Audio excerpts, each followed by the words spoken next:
Kumusta mga amigo? Kahapon ay inaprobahan na ng NBA ang kanilang bagong rule para sa darating na 2023-24 NBA season. Ayon sa bagong rule, pinagbabawalan ang team na pagpahingahin ang dalawang star player ng sabay-sabay. So dito mga amigo, ang target ng NBA ay ang mga star player ng bawat kupunan. Ito yung napili bilang All-Star at napabilang din sa All-NBA sa nakalipas na 3 taon. So basically mga amigo, hindi nito naaapektuhan ang mga hindi naman star player. Pangalawa ay kinakailangan available din ang mga star player para sa national TV at in-season games. So ang in-season games mga amigo ay bago para sa NBA. So nais nila itong bigyan ng bigat. Ito sana ang pagkakataon para ipahinga ng mga star player ang kanilang katawan hanggat maaari. Pero hindi nga sila magkakaroon ng pagkakataon dahil kapag talagang healthy ay kailangan nilang maglaro kahit pa ito'y back-to-back game.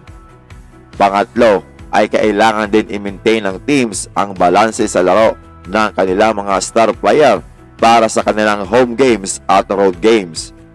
Sa ganitong bagay, iniiwasan nilang maglaro lamang ang star player ng marami sa home games at magpahinga naman sa mga road games.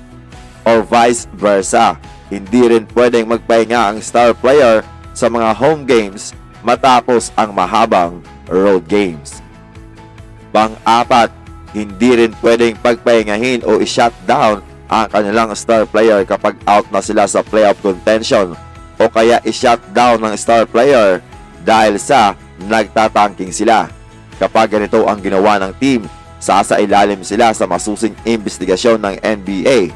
At ang panglima mga amigo, ang healthy player na nagpapahinga ay kinakailangan pa rin na nasa laro, kumbaga nasa sideline at nakikita sila ng mga fans. Actually, ang rule na ito mga amigo ay inintroduce na noong 2017 pa at muli itong isinali sa kanilang bagong rule. At kung sino man ang lalabag mga amigo ay papatawan nga ng malaking multa.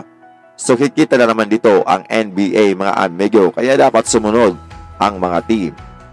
$100,000 sa first offense, $250,000 sa pangalawa at $1.25 million sa pangatlo at $1 million sa mga susunod pang offense.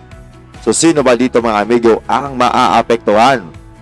Malamang sa alamang, maaapektuhan nito ang mga player na prone sa injury at yung mga nagkakaedad na dahil kailangan din talaga nilang magpahinga lalo na kung back-to-back games. Ayon dati sa mga player ay maganda rin ang load management dahil napapanatili nito na healthy at fresh ang kanilang pangangatawan lalo na sa playoffs. Samantalang maraming player din naman ang ayaw ng load management. Lalo na ang mga fans ayaw na ayaw nila ng load management. Ano ang take nyo dito sa bagong rule ng NBA?